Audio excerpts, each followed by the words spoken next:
আমি কিন্তু প্রার্থী 1 নম্বর নাও হইতে পারি, কিন্তু আমার ব্যালট নম্বর 1। ফলে কেন্দ্রীয় সংসদে নিরাপদ ক্যাম্পাস তৈরি করার জন্য, গণতান্ত্রিক ক্যাম্পাস তৈরি করার জন্য মানুষের অধিকার প্রাপ্ত হবে, মানুষ তৈরি করার পরিপূরক ক্যাম্পাস তৈরি করার জন্য আপনারা অবশ্যই এই 1 নম্বর ব্যালটকে অবশ্যই ভোট দিতে পারবেন। তাই 9 তারিখ সারাদিন কেন্দ্রীয় সংসদে এজিএস পদে ব্যালট নম্বর 1-এ অদিতি ইসলামকে ভোট। এই যে শিক্ষা সংকোচনের যে ব্যাপারগুলো আছে, যেগুলো জিইয়ে রাখা হয়েছে, মানুষের উচ্চশিক্ষা পাওয়ার যে অধিকারগুলোকে এই রাষ্ট্র, এই বিশ্ববিদ্যালয়ের যে সিস্টেম, সেটা হরণ করতে চাইছে, সেই শিক্ষা সংকোচনের বিরুদ্ধেই আমি কথা বলবো। বিদ্যালয়ের প্রশাসন, বিশ্ববিদ্যালয়ের দৃষ্টিভঙ্গি আসলেই কি আমাদের একটা ভালো ক্লাসরুম দিতে চায়? বিশ্ববিদ্যালয় প্রশাসন আমাদের বিভাগ কি চায় যে আমরা একটা ভালো পরিবেশে একটা ভালো লেকচার শুনে সেই লেকচার শুনতে আগ্রহী হয়ে পড়াশোনার ডেপথে গিয়ে একজন ভালো গবেষক হয়ে উঠি? তার বিছানার মাপটা দিয়ে তিনি বলেছেন, আমরা 14 ইঞ্চি জায়গাতে ঘুমিয়ে 5 বছর নিজের জীবনকে এখানে অতিবাহিত করে এখান থেকে পড়াশোনা শেষ করে বের হয়ে যাই, আর এই বিশ্ববিদ্যালয় আমাদের কাছ থেকে এক্সপেক্ট করেন আমরা একজন ভালো গবেষক হয়ে উঠবো, আমরা একজন সমাজের প্রতি দায়বদ্ধ মানুষ হয়ে উঠবো। যে ঢাকা বিশ্ববিদ্যালয়ের এই খাতে এত বরাদ্দ হয়েছে, তমুক খাতে অত বরাদ্দ হয়েছে, কিন্তু কখনোই সেখানে উল্লেখ থাকে না হলগুলোতে কতটুকু বাজেট বরাদ্দ হয়েছে। ফলে সেই হলের বাজেটের স্বচ্ছতা আনার জন্য আমি কাজ করি। কেউ যেন তার নিজের মতাদর্শ অন্যের ওপরে চাপিয়ে দেওয়ার জন্য দমন করতে না পারে, এই একটা দমনমূলক পরিস্থিতির বিপরীতে পাল্টা সুস্থ গণতান্ত্রিক ব্যবস্থা এবং একটা কথা বলার স্বাধীনতা ভোগ করবে, কথা বলার স্বাধীনতা পাবে, এরকম একটা ব্যবস্থা নিশ্চিত করার জন্য গণরুম নামক, যারা ম্যাডামরা বলে থাকেন বড় রুম, যারা গণরুম বলতে চান না, সেই রুমগুলোতে নতুন বর্ষের শিক্ষার্থীদের ওঠানোর সময় হিসাব বহির্ভূতভাবে মাথা পিছু যে 1000, 2000, 3000 করে তারা টাকা নিয়ে থাকেন, যেটা এক ধরনের লুটপাট। বিশ্ববিদ্যালয় হবে সবার, বিশ্ববিদ্যালয় হবে যেমন একটা সচ্ছল পরিবারের সন্তানের জন্য, বিশ্ববিদ্যালয় হবে বর্গা চাষ করা একজন কৃষকের সন্তানের জন্য। আমরা অপরাজেয় একাত্তর। সবাইকে শুভেচ্ছা। আমি অদিতি ইসলাম। আসন্ন ডাকসু নির্বাচন 2025-এ আমাদের প্যানেল অপরাজয় 71 অদম্য 24 থেকে আমি কেন্দ্রীয় সংসদে সহ সাধারণ সম্পাদক এজিএস পদে প্রতিদ্বন্দ্বিতা করছি। আমার ব্যালট নম্বর 1। আমাদের কিন্তু নির্বাচন খুবই কাছাকাছি চলে আসছে, আর নির্বাচন যত কাছাকাছি চলে আসছে, প্রচারণার যেই মাত্রাগত যে জায়গাগুলো, সেগুলো তত তাড়াতাড়ি বাড়ছে। প্রার্থীরা আপনাদের রুমে রুমে চলে যাচ্ছেন, করিডোরে করিডোরে চলে যাচ্ছেন, ফ্যাকাল্টিতে চলে যাচ্ছেন।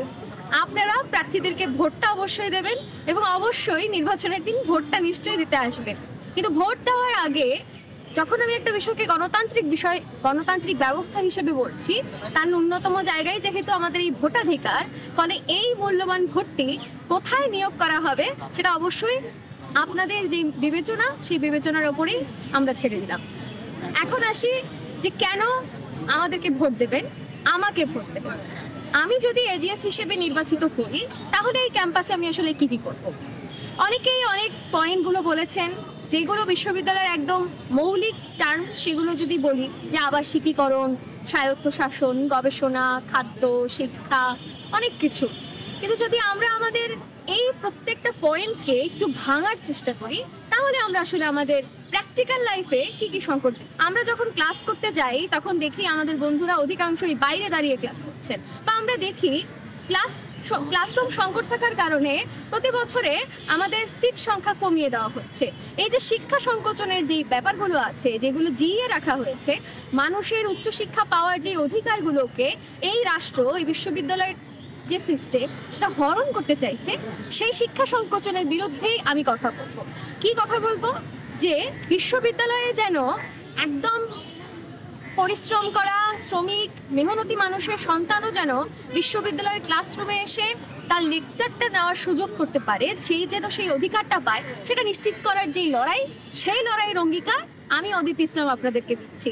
কলা ভবনে এবং আমাদের যে সোশ্যাল সায়েন্সের ফ্যাকাল্টিটা আছে, এই আমাদের এলাকাটায় যেই ক্লাসরুম সংকট, বিশেষ করে কলা ভবনে বিভাগগুলোতে যেই ক্লাসরুম সংকট আছে, সর্বপ্রথম যদি একাডেমিক ক্রাইসিসের জায়গা থেকে সেই পয়েন্টগুলোকে বলি, সেটা হবে এই ক্লাসরুম সংকট নিরসন করা, ক্লাসরুমের সংখ্যা বাড়ানো, ক্লাসরুমের আয়তন বাড়ানো, এবং এই আধুনিক সময়ে এসেও পুরনো লেকচার তো আসলে শুনতে ইচ্ছা করে না, তার জন্য দরকার হচ্ছে ক্লাসরুম আধুনিকায়ন করার ব্যবস্থা করা। ক্লাসরুমে প্রজেক্টর থাকবে, ক্লাসরুমে শীতাতপ নিয়ন্ত্রিত এসি থাকতে হবে, সব থেকে বড় বিষয় হচ্ছে ক্লাসরুমে পর্যাপ্ত বসার মতো বেঞ্চ থাকতে হবে।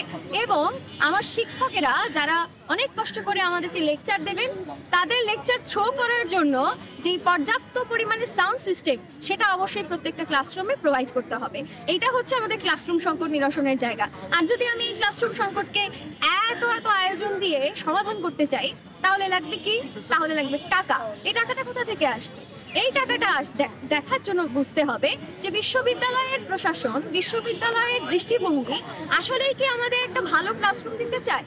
বিশ্ববিদ্যালয় প্রশাসন আমাদের বিভাগ কি চায় যে আমরা একটা ভালো পরিবেশে একটা ভালো লেকচার শুনে সেই লেকচার শুনতে আগ্রহী হয়ে পড়াশোনার ডেপথে গিয়ে একজন ভালো গবেষক হয়ে উঠি, একজন ভালো শিক্ষার্থী হয়ে উঠি? সেটা কি আমরা চাই? সেটা দেখতে গেলে আমাদের নজর দিতে হবে ঢাকা বিশ্ববিদ্যালয়ের যে বাজেটটা আছে সেই বাজেটের দিকে। আমরা জানি এবং বেশ কয়েকবার এই কথাগুলো এসেছে যে গবেষণায় বরাদ্দ মাত্র 2%, এবং জাতীয় যে শিক্ষা খাত, সেই শিক্ষা খাতে বরাদ্দ এসেছে 12.01%। এরকম একটা সারা দেশের যে এডুকেশন সিস্টেম, সে তার প্রতি রাষ্ট্রের যে অবহেলার দৃষ্টিভঙ্গি, তারই ধাক্কাটা এসে লাগে বিশ্ববিদ্যালয়ের মতো একটা জায়গাতে, ক্লাসরুমগুলোতে। শিকড় থেকে শিখরে যে প্রবলেমগুলো আছে, সেই প্রবলেমগুলোকে ফেস করতে গেলে ক্লাসরুম নিরসন থেকে শুরু করে বিশ্ববিদ্যালয়ের স্বায়ত্তশাসনের যে পয়েন্টগুলো, বিশ্ববিদ্যালয় গবেষণা খাতে বরাদ্দের যে পয়েন্টগুলো, সেগুলো নিয়ে ধরে আমি কাজ করব। সেই জায়গা থেকে আপনারা আমাকে ভোট দিতে পারেন। এইবার একটু আসি ক্লাসরুম থেকে, যখন আমরা পড়াশোনা শেষ করে অনেক রকম ঝক্কি ঝামেলা পেরিয়ে যখন আমরা আমাদের হলের রুমটাতে যাই, সেই রুমে আমরা আসলে কিভাবে থাকি? আপনারা খেয়াল করে দেখবেন, মাসখানেক আগে একটা নারী হল থেকে একজন নারী শিক্ষার্থী পোস্ট করেছেন, তিনি হল ছেড়ে যাওয়ার পূর্বে একটা ছবি পোস্ট করেছেন।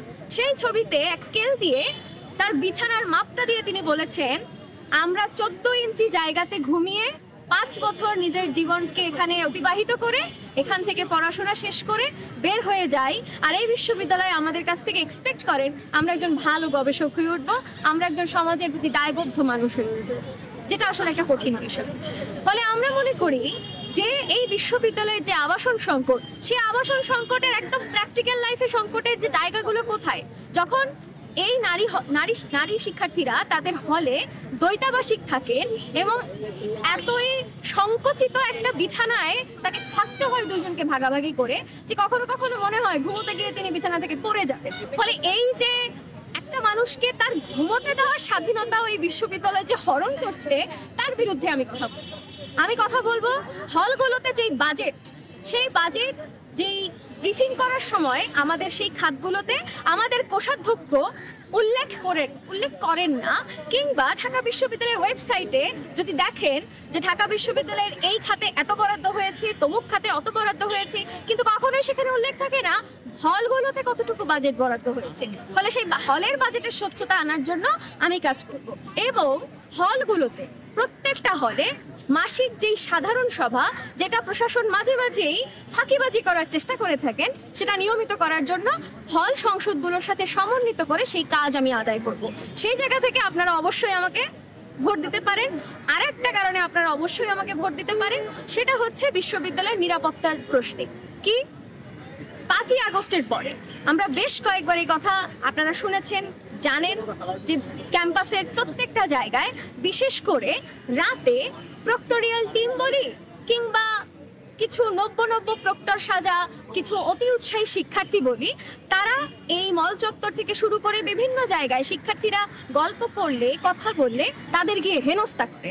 এই যে হেনস্থাকারী অতি উৎসাহী শিক্ষার্থী, তাদের বিরুদ্ধে আইনসম্মত ব্যবস্থা নেওয়ার জন্য যেই কাজ, তার জন্য যেই মনিটরিং সেল চালু করা, নিপীড়ন বিরোধী সেল চালু করা, নারী নির্যাতন বিরোধী সেল চালু করা, হলগুলোতে কেউ যেন মোরাল পুলিশিং করতে না পারে, কেউ যেন তার পোশাক নিয়ে, তার ধর্ম নিয়ে, তার জাত নিয়ে, তার লিঙ্গ নিয়ে কোনো বাজে কথা বলতে না পারে, এবং কেউ যেন তার নিজের মতাদর্শ অন্যের ওপরে চাপিয়ে দেওয়ার জন্য দমন করতে না পারে। এই একটা দমনমূলক পরিস্থিতির বিপরীতে পাল্টা সুস্থ গণতান্ত্রিক ব্যবস্থা এবং একটা কথা বলার স্বাধীনতা ভোগ করবে, কথা বলার স্বাধীনতা পাবে, এরকম একটা ব্যবস্থা নিশ্চিত করার জন্য এবং বিচার পাবে, অভিযোগ প্রকাশ করতে পারবে, অভিযোগ দিতে পারবে, সেই জায়গাগুলোতে হল মনিটরিং সেল চালু করার যে জায়গাটা, সেটা আমি করব। অর্থাৎ ফ্যাকাল্টিতে কেউ যদি কাউকে ছোট করে থাকেন, হতে পারে সেটা মেসেঞ্জারের ইনবক্সে অপমানিত করা, সংঘবদ্ধভাবে আক্রমণ করা, হতে পারে সরাসরি ক্লাসরুমে কাউকে হেনস্থা করা, যদি করিডোরে কাউকে হেনস্থা করা হয়, যদি ক্যাম্পাস অ্যারেনায় কাউকে হেনস্থা করা হয়, যদি আপনার হলে আপনার রুমে আপনাকে কেউ হেনস্থা করে থাকে, তাহলে তার বিরুদ্ধে যে আইনি পদক্ষেপ সেটা নেওয়ার জন্য যে মনিটরিং সেল সেটা চালু করা এবং সেখানে যথাযথভাবে আইনি পদক্ষেপ গ্রহণ করার যে পয়েন্টগুলো, সেগুলো নিয়ে আমি অবশ্যই কাজ করব। অর্থাৎ যদি মোটা দাগে কথা বলি, আমি অনেকগুলো প্রতিশ্রুতি দিতে চাই না, কারণ বিশ্ববিদ্যালয়ের সংকটগুলোকে যদি 4টা ভাগে ভাগ করা যায়, তাহলে সেগুলো কি? Academic crisis, political crisis, residential হলের ক্রাইসিস এবং কালচারাল ক্রাইসিস। আমি কাজ করতে পারবো অনেক কিছু নিয়ে, এটা আমি বলতে চাই। আমি কাজ করতে পারবো খুবই অল্প সংখ্যক কিছু বিষয় নিয়ে, কিন্তু আমি যেই জিনিসগুলো নিয়ে কাজ করতে পারবো সেগুলো নিয়ে আমি অবশ্যই কাজ আদায় করার চেষ্টা করব এবং আমি আমার কথায় অটল থাকবো। সে জায়গা থেকে আপনারা আমাকে ভোট দিতে পারেন। আরেকটা বিষয় যুক্ত করি, রেসিডেন্সিয়াল হলগুলোতে গণরুম নামে যে ইচ্ছাকৃত জিইয়ে রাখা আবাসিক সংকটগুলো আছে, সেই সংকটগুলোকে নিরসন করার জন্য এবং গণরুম নামক, যারা ম্যাডামরা বলে থাকেন বড় রুম, যারা গণরুম বলতে চান না, সেই রুমগুলোতে নতুন বর্ষের শিক্ষার্থীদের ওঠানোর সময় হিসাব বহির্ভূতভাবে মাথা পিছু যে 1000, 2000, 3000 করে তারা টাকা নিয়ে থাকেন, যেটা এক ধরনের লুটপাট, সেই সিট বাণিজ্য বন্ধ করার যেই কথা, সেইটাকে বন্ধ করার জন্য, সেই লুটপাটকে বন্ধ করার জন্য যেই আন্দোলন তৈরি করা, এই যে লুটপাটি আয়োজন, সেটা নিয়ে প্রশাসনকে প্রশ্ন করা, চোখে আঙুল দিয়ে তুলে ধরা যে তারা শিক্ষার্থীদেরকে একটা এটিএম মেশিন বানানোর কার্যক্রমে লিপ্ত হয়ে আছে। সেই শিক্ষার্থীদেরকে এটিএম মেশিন না বানিয়ে মানুষ তৈরির যে প্রক্রিয়া, সেটা চালু করার জন্য আমি অদিতি ইসলাম আপনাদেরকে কথা দিচ্ছি, যদি নির্বাচিত হই, যা যা বলেছি, যে কয়টা বলেছি, সেটা অবশ্যই বাস্তবায়িত করার চেষ্টা করব। এই জায়গা থেকে আপনারা অবশ্যই আমাকে ভোট দিতে পারেন। গণপর্তার কথা নয়, যে কয়টা সংকট উল্লেখ করলাম, সেই কয়টা সংকট নিয়ে খুবই সিনসিয়ারলি কাজ করতে চাই এবং বিশ্ববিদ্যালয়ের খাদ্য সংকট নিয়ে তো আসলে কথা বেশ কয়েকবার হয়েইছে, ফলে ভর্তুকি আদায়ে কোনো আপোষ হবে না, সিট বাণিজ্য বন্ধে কোনো আপোষ হবে না, ক্যাম্পাসে কোনো বাণিজ্যিক প্রকল্প ঢুকবে এইরকম কোনো স্পেস আমরা কখনোই তৈরি হতে দেব না এবং বিশ্ববিদ্যালয়ের ক্লাসরুম নিয়ে যে সংকটকে ইচ্ছাকৃত জিইয়ে রাখা হবে এবং কথায় কথায় প্রতি বছর সিট কমিয়ে দেওয়ার যে রাজনীতি এই বিশ্ববিদ্যালয় প্রশাসন আমাদের সাথে করতে চাইবে, সেই রাজনীতি আমরা করতে দেব। বিশ্ববিদ্যালয় হবে সবার, বিশ্ববিদ্যালয় হবে যেমন একটা সচ্ছল পরিবারের সন্তানের জন্য, বিশ্ববিদ্যালয় হবে বর্গা চাষ করা একজন কৃষকের সন্তানের জন্য, বিশ্ববিদ্যালয় সবার হবে, শিক্ষা সবার হবে, আর পরিবেশটা অবশ্যই নিরাপদ এবং গণতান্ত্রিক হবে, সেটাই আমার। আর একটা কথা ভাই, কোনোভাবে ভুলে যাওয়ার কোনো সুযোগ নাই, সেইটা কি, আমি কিন্তু প্রার্থী 1 নম্বর নাও হইতে পারি, কিন্তু আমার ব্যালট নম্বর 1। ফলে কেন্দ্রীয় সংসদে নিরাপদ ক্যাম্পাস তৈরি করার জন্য, গণতান্ত্রিক ক্যাম্পাস তৈরি করার জন্য, মানুষের অধিকার প্রাপ্য হবে, মানুষ তৈরি করার পরিপূরক ক্যাম্পাস তৈরি করার জন্য আপনারা অবশ্যই এই 1 নম্বর ব্যালটকে অবশ্যই ভোট দিতে পারবেন। তাই 9 তারিখ সারাদিন কেন্দ্রীয় সংসদে এজিএস পদে ব্যালট নম্বর 1-এ অদিতি ইসলামকে ভোট দিন।